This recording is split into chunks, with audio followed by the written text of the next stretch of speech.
પ્રશ્ન નંબર 29 અનંત લંબાઈના વીજભારિત તારની આસપાસના બિંદુ પાસે વિદ્યુત ક્ષેત્ર શોધવું, જે આપણે ગાઉસના નિયમની એપ્લિકેશન છે, એટલે કે ઉપયોગિતા છે.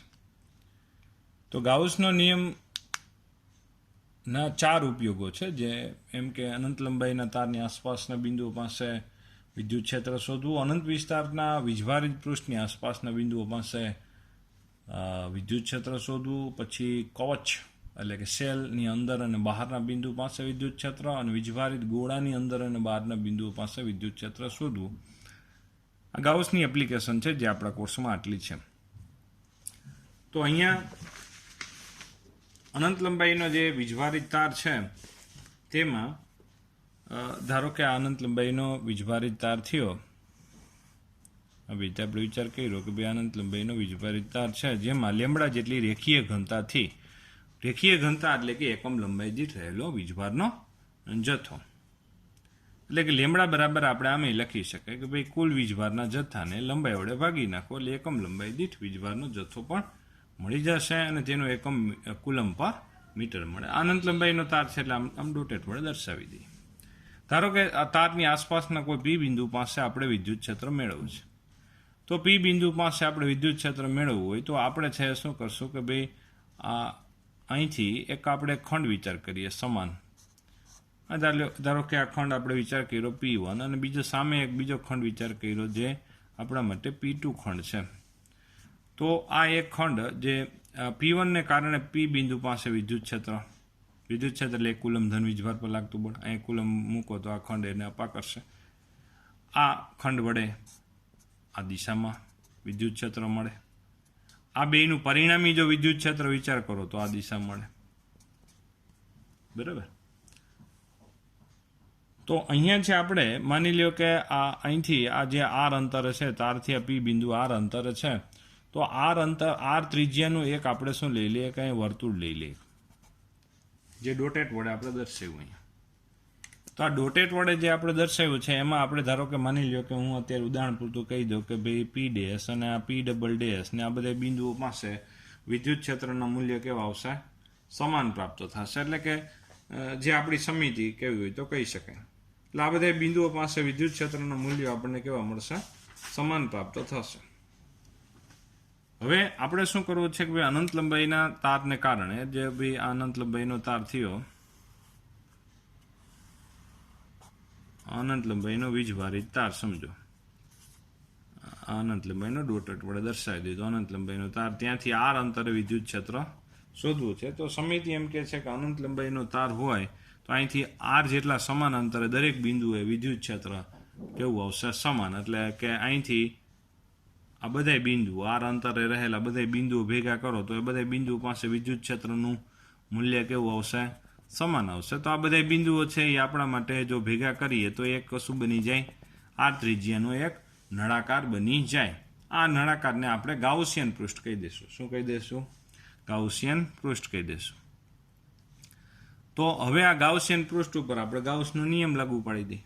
ગાઉસનો નિયમ આપણે પાસે શું છે કે માની લ્યો કે આ નળાકાર છે એટલે એક વક્ર સપાટી થઈ, અને વક્ર સપાટી સાથે સંકળાયેલું ફ્લક્સ શોધવું હોય તો φ is equal to integration E vector dot ds vector, આવું સમીકરણ છે. તો અહીંયા છે E vector dot ds vector એટલે એક ખંડ સાથે સંકળાયેલું વિદ્યુત ફ્લક્સ છે. આ એક ખંડ વિચાર કરો, એ ખંડનો પૃષ્ઠ સદિશ જે તે બિંદુ પાસે દોરેલ સપાટીને લંબ રૂપે. અહીંયા વિદ્યુત ક્ષેત્ર વિચાર કરો, એક કુલમ ધન વીજભાર મૂકો તો હમણાં જ વિચાર કર્યો એ પ્રમાણે આ દિશા મળશે. તો આ બેયની દિશા કેવી થઈ? સમાન થઈ. સમાન થઈ તો આ બે વચ્ચે બનતો ખૂણો કેવો થાય? 0. બીજું E, આ દરેક બિંદુ પાસે આ દરેક આવા આપણે શું કરવાના છે? એક ખંડ સાથે સંકળાયેલું ફ્લક્સ લઈએ છીએ, પછી આવા દરેક ખંડ સાથે સંકળાયેલા ફ્લક્સનો શું કરીએ છીએ? દરેક આવા ખંડ સાથે સંકળાયેલા ફ્લક્સનો સરવાળો કરીએ છીએ, એટલે કે સંકલન કરીએ છીએ, જે બંધ ગાળા ઉપર, બરાબર. એટલે આવી રાઉન્ડ દર્શાવી દીધો. તો એ દરેક બિંદુ પાસે વિદ્યુત ક્ષેત્રનું મૂલ્ય તો કેવું છે? સમાન. સમાન. તો E ને આપણે શું લઈ લીધું? અહીંયા કોમન લઈ લીધું. તો અહીંયા છે આપણે ds એટલે દરેક ખંડના ક્ષેત્રફળનો સરવાળો કરો એટલે તમને શું મળી જાય? કુલ ક્ષેત્રફળ મળી જાય. આ આપણા નળાકારની વક્ર સપાટીનું ક્ષેત્રફળ. તો ટેક્સ્ટ બુકમાં છે ડાયરેક્ટ છે અહીંયા એ એટલે ક્ષેત્રફળ એટલે અહીંયા શું આવશે?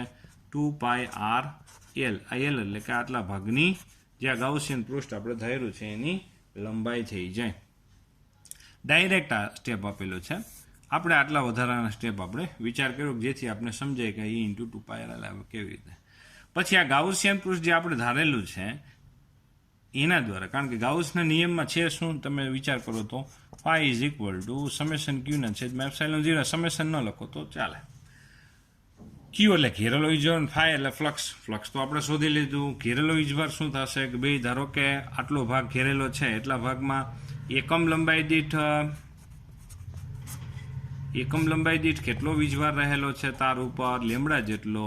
તો એલ જેટલા લંબાઈમાં કેટલો વીજભાર હોય, જે ઘેરેલો વીજભાર થાય, summation Q is equal two lambda L. તો અહીંયા આપણે વિચાર કરીને જોવું જોઈએ, એટલે કે આ લેમડા એલ જેટલો વીજભાર આટલા ભાગમાં હશે, જે આપણું ગાઉસિયન પૃષ્ઠ છે. તો અહીંયા ફાઈ ઇઝ ઇક્વલ ટુ આપણે શું લખ્યું અત્યારે, ફાઈ ઇઝ ઇક્વલ ટુ આપણે લખવાના થાય છે અહીંયા ભાઈ E2πRL અને સમેશન ક્યુ એટલે ઘેરેલો વીજભાર લેમડા એલ. એલ ઉડી જાય તો E ઇઝ ઇક્વલ ટુ આપણે શું મળશે ભાઈ, લેમડાના છેદમાં 2πε0 R મળે. સદિશ સ્વરૂપે દર્શાવવું હોય તો આ મૂલ્ય થયું, એને એકમ સદિશ વડે ગુણી નાખો એટલે આ વિદ્યુત ક્ષેત્ર આપણે સદિશ સ્વરૂપે સમીકરણ મળી ગયું. તો આના ઉપર આધારિત એક આપણી પાસે સ્વાધ્યાયનો અનંત લંબાઈના તારથી આર અંતરે વિદ્યુત ક્ષેત્રનો 29મો પ્રશ્ન થયો. તેના ઉપર આધારિત આપણી પાસે એક 23મો સ્વાધ્યાયનો દાખલો પણ છે, જોવો જોઈએ. 23મો સ્વાધ્યાયનો દાખલો છે જેમાં અનંત લંબાઈનો તાર આપેલો છે, ત્યાંથી આર અંતરે વિદ્યુત ક્ષેત્ર ઈનું મૂલ્ય તમને આપી જ દીધેલું છે. ઈનું મૂલ્ય ડાયરેક્ટ તમને આપેલું છે. તમારે શું શોધવાનું છે, આ તાર ઉપર લેમડા જેટલો રેખીય ઘનતા શોધવાની. સૂત્ર આપણે હમણાં જ આપણે વિચાર કર્યો, ઈ બરાબર લેમડાના છેદમાં 2πε0 R. લેમડાને આપણે બનાવ્યો કરતા, ત્રિજ્યા તમને આપેલી છે, ત્રિજ્યા અથવા તો તારથી અંતર, ત્રિજ્યા કયો કે તારથી જે બિંદુ પાસે વિદ્યુત ક્ષેત્ર શોધવાનું તેનું અંતર કયો. તો સાદુરૂપ આપશો એટલે તમને છે લેમડા એટલે કે રેખીય ઘનતા મળી જશે. તો સ્વાધ્યાયનો 23મો દાખલો થઈ ગયો છે, સૂત્ર ઉપર જ છે, સાવ સહેલો દાખલો થયો. ત્યાર પછી આપણી પાસે આના જેવો જ આપણી પાસે ભાઈ પ્રશ્ન નંબર 23 પણ છે, જેમાં આપણે વાત એવી છે કે ભાઈ અનંત વીજભારિત પૃષ્ઠથી આપણે અનંત વીજભારિત પૃષ્ઠથી ઉદ્ભવતું વિદ્યુત ક્ષેત્ર. અનંત વિસ્તારનું એક આપણી પાસે ભાઈ પૃષ્ઠ છે જે આકૃતિમાં આપણે દર્શાવવામાં આવ્યું છે, જોવું જોઈએ. તો આપણે શું કરવું છે, અનંત વિસ્તારના પૃષ્ઠની આ બાજુ કોઈ એક બિંદુ પાસે આપણે શું શોધવું છે, વિદ્યુત ક્ષેત્ર શોધવું છે. તો આ ખૂબ જ મોટું વીજભારિત પૃષ્ઠ, આ વીજભારે આપણે દર્શાવી દીધો માની લ્યો આપણે, બરાબર. તો આ પૃષ્ઠ માની લ્યો કે અનંત વિસ્તારવાળું છે. તો અનંત વિસ્તારવાળા પૃષ્ઠની આ બાજુ અને આ બાજુ સમિતિ પ્રમાણે વિદ્યુત ક્ષેત્રના મૂલ્યો સમાન હશે, ખાલી દિશા જુદી જુદી. અહીંયા 1 કુલમ ધન વીજભાર મૂકો તો આ એને અપા કરશે તો આ બાજુ વિદ્યુત ક્ષેત્ર મળે, અને આ બાજુ 1 કુલમ ધન વીજભાર મૂકો તો આમાં અપા કરશે એટલે કે આ બાજુ વિદ્યુત ક્ષેત્ર મળે. ટૂંકમાં એક દિવાલ જ સમજો અનંત વિસ્તારવાળી. આ બાજુ વિદ્યુત ક્ષેત્ર અને આ બાજુ વિદ્યુત ક્ષેત્ર સમાન જ મળશે, કારણ કે અનંત વિસ્તારવાળા પૃષ્ઠમાં વિદ્યુત ક્ષેત્ર એ અંતર ઉપર આધારિત ના હોય. તો અહીંયા છે ભાઈ, ધારો કે આપણે ગાઉસિયન પૃષ્ઠ લેવું પડે. તમારે ગાઉસિયન પૃષ્ઠ ક્યાં લેવાનું, જો ગેપ ઓલામાં જોઈએ તો તમારે ધારો કે આ તારથી આર જેટલા અંતરે વિદ્યુત ક્ષેત્ર શોધવાનું હતું, તો તમે શું કર્યું, તારથી આર અંતરે જ એક ભાઈ ગાઉસિયન પૃષ્ઠ આપણે એક વિચાર કર્યો, બરાબર. એવી જ રીતે અહીંયા પણ આપણે શું કરવું પડે ભાઈ, એક ગાઉસિયન પૃષ્ઠ આપણે વિચાર કરવો પડે. તો એ ગાઉસિયન પૃષ્ઠ આપણે એનો આકાર અહીંયા જો ટેક્સ્ટબુક મુજબ આપણે જો વિચાર કરીએ તો તેનો આકાર આપણે છે ભાઈ એક આવી રીતે ભાઈ ટેક્સ્ટબુકમાં તેનો આકાર આપણને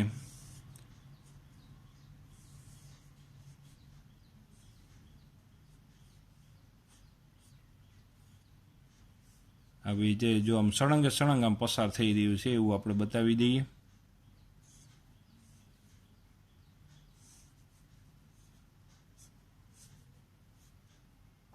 હા ભાઈ 1 નંબરનું બિંદુ થઈ ગયું, બરાબર. આવી રીતે એક સમઘન વિચાર કરી લીધું છે એમ, બરાબર. આ સમઘન છે તો આમાંથી ક્ષેત્રરેખાઓ જે પસાર થતી હોય, હા ભાઈ અહીં એક કુલમ ધન વીજભાર મૂકો તો એને અપાકર્ષણ બળ લાગે તો આ વિદ્યુત ક્ષેત્ર, અહીં એક કુલમ ધન વીજભાર મૂકો તો આની ક્ષેત્રરેખાઓ કંઈક આપણે જો એમ ફાઇનલી વિચાર કરીએ કે ભાઈ અનંત વિસ્તારવાળું પૃષ્ઠ છે તો એની ક્ષેત્રરેખાઓ કેમ મળશે? આમ મળશે. એક્ઝેક્ટ ઉપરથી જોતા આ વસ્તુને આપણે એક્ઝેક્ટ ઉપરથી જોતા ક્ષેત્રરેખાઓ આમ અને આ બાજુથી આમ, એવી રીતે આપણે વિચાર કરી શકીએ, બરાબર. તો હવે અહીંયા આ જે ઉપરની સપાટીમાંથી એક ક્ષેત્રરેખાઓ પસાર નહીં થાય, કાં તો આમાંથી અને કાં તો આમાંથી, આ બેમાંથી ક્ષેત્રરેખાઓ શું આવશે? આવી રીતે આમ બહાર આવશે એમ આપણે વિચાર કરી શકાય. જો આવી રીતે આમ ક્ષેત્રરેખાઓ બહાર આવશે એમ વિચાર કરી શકાય. એટલે સપાટી આપણે ગાઉસનો નિયમનો ઉપયોગ કરવો છે તો ગાઉસના નિયમનો ઉપયોગ કરી અને અનંત વિસ્તારવાળા પૃષ્ઠથી અમુક અંતરે વિદ્યુત ક્ષેત્ર શોધવું છે. તો ગાઉસનો નિયમ છે શું? ફરીથી પહેલાં આપણે વિચાર કરી લઈએ કે ભાઈ ગાઉસનો નિયમ એટલે કોઈ બંધ પૃષ્ઠ સાથે સંકળાયેલું વિદ્યુત ફ્લક્સ પાય એ ઘેરેલો વીજભારના છેદમાં એપ્સાઇલોન 0 થાય. તો અહીંયા છે ભાઈ આ જે તમને છે અત્યારે આ એક ભાઈ ગાઉસિયન પૃષ્ઠ આપણે જે કોફી જેવા કલરથી આપણે દર્શાવી દીધું, બ્રાઉન જેવાથી, બરાબર.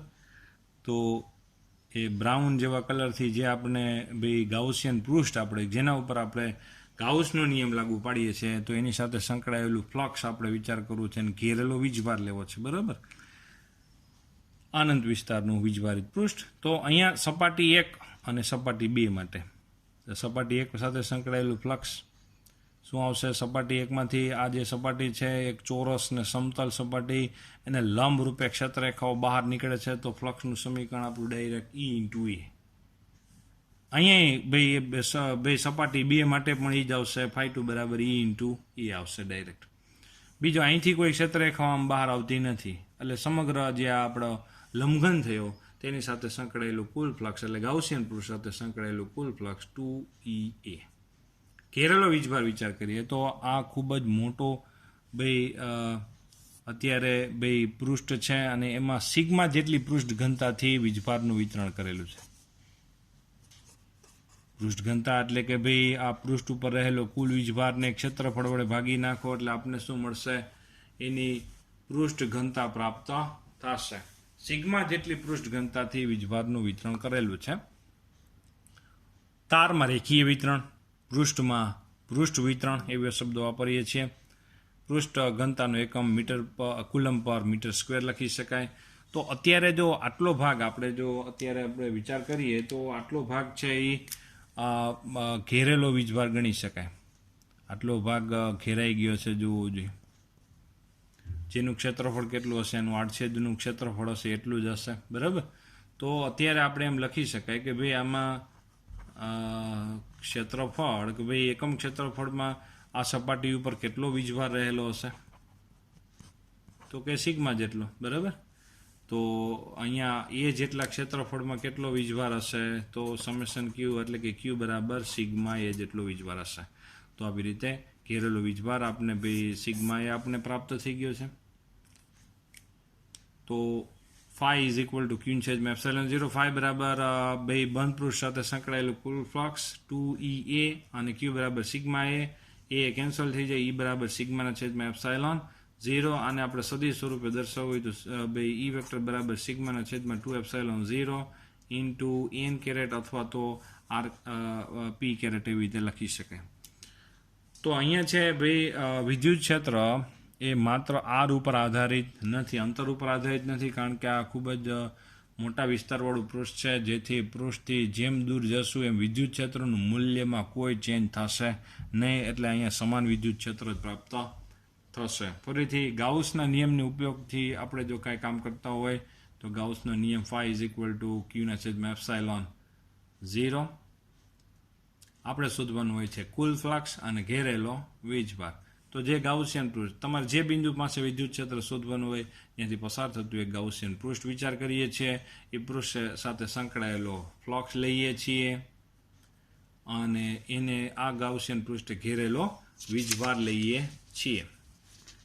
સેમ વેરાયટી આપણે અહીંયા પણ જોઈએ. આપણે આમાં ગાઉસનો નિયમ ઉપયોગ કર્યો. ગાઉસનો નિયમ ભાઈ આપણી પાસે ભાઈ શું હતો? ગાઉસનો નિયમ કે જેમાં તાર માટે પણ એમ જ કામ કર્યું. ઘેરેલો વીજભાર અને તેની સાથે સંકળાયેલું કુલ વિદ્યુત ફ્લક્સ, ભાઈ કુલ વિદ્યુત ફ્લક્સ આપણે phi is equal to integration. આખો તમને પ્રશ્ન એવો પણ થાય કે ભાઈ ગાઉસનો નિયમ આખો આવી રીતે છે. phi ઇઝ ઇક્વલ ટુ આપણે આવી રીતે લખીએ છીએ integration E vector dot ds vector is equal to summation ક્યુના છેદમાં એપ્સાઇલોન 0. બરાબર. એટલે આપણે છે ભાઈ phi ફ્લક્સ શોધવા માટે integration E vector dot ds vector આટલું આપણે છે ભાઈ ટેક્સ્ટ બુકમાં નથી આવતું. ડાયરેક્ટ છે આટલું વસ્તુ છે એ ટેક્સ્ટમાં ડાયરેક્ટ છે અને બંધ પૃષ્ઠ સાથે સંકળાયેલું ફ્લક્સ આવી રીતે શોધેલું છે. ફરીથી આ તારથી આર અંતરે વિદ્યુત ક્ષેત્ર શોધવાનું હતું. તો આર અંતરે સમાન આર અંતરે વિદ્યુત ક્ષેત્રના મૂલ્ય સમાન જ હોય ને એમાંથી એક વિચાર કરી લીધું ગાઉસિયન પૃષ્ઠ વિચાર કરી લીધું. એલ લંબાઈનો નળાકાર વિચાર કરી લીધો. આ નળાકાર સાથે સંકળાયેલું ફ્લક્સ લીધું અને આ નળાકારે ઘેરેલો વીજભાર આપણે વિચાર કર્યો. બંને ડેટા એમ મૂક્યા અને આપણે સાબિતી મેળવી. આમ પ્રશ્ન નંબર 29 અને 30નો આપણે વિચાર કર્યો અને સાથે એક સ્વાધ્યાય દાખલાનો પણ વિચાર કરેલો છે.